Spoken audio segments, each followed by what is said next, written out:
എല്ലാവർക്കും നമസ്കാരം സുഹൃത്തുക്കളെ. ഞാൻ കാണിക്കുന്നത് പാവുട്ടയാണ്. പാവുട്ട ഒരുപാട് വർഗ്ഗത്തിലുണ്ട്. ഏകദേശം 300ഓളം സ്പീഷീസ് ഉണ്ടെന്നാണ് എനിക്ക് പഠിക്കാൻ പറ്റിയിട്ടില്ല. പക്ഷേ ഇത് നമുക്ക് ഇതിന് കാരണന്മാർ പറയുന്നൊരു പേര് കഞ്ഞിപ്പാവുട്ടാണ്. ഇത് ആയുർവേദ ഗ്രന്ഥങ്ങളിൽ വലിയ വലിയ ഗ്രന്ഥങ്ങളിലും തിരഞ്ഞാൽ ചിലപ്പോൾ കണ്ടുവന്ന് വരില്ല. അപ്പോൾ ഇത് തിരിച്ചറിയാൻ ഇപ്പോൾ പ്രയാസം ഉണ്ട്. 1 മീറ്റർ ഉയരമൊക്കെ ഇത് ഉണ്ടാവുള്ളൂ.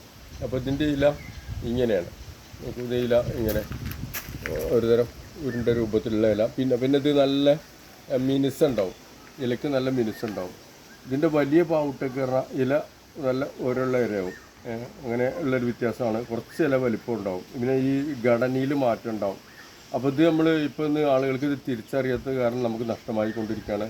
ഇതിൻ്റെ ഔഷധ ഗുണങ്ങളൊന്ന് നോക്കി നോക്കാം. ഓക്കെ സുഹൃത്തുക്കളെ, ഇതിൻ്റെ ഔഷധ ഗുണങ്ങൾ എന്ന് പറഞ്ഞാൽ കുട്ടികളുടെ കരപ്പന് ഇതൊരു ട്രീറ്റ്മെൻറ്റ് കൊടുത്തതായിട്ട് കേട്ടിട്ടുണ്ട് ഞാൻ. പിന്നെ ബ്ലഡിൻ്റെ സർക്കുലേഷന് നല്ലതാണ്.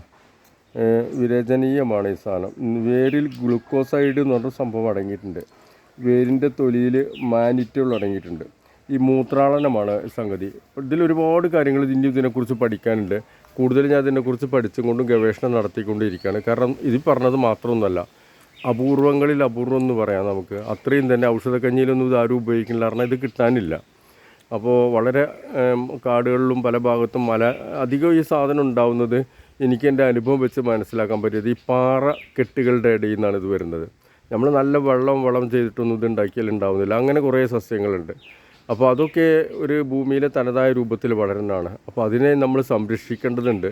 അതിന് പ്രകൃതി സംരക്ഷകരും ഒക്കെ രംഗത്ത് വരണം. Okay, thank you.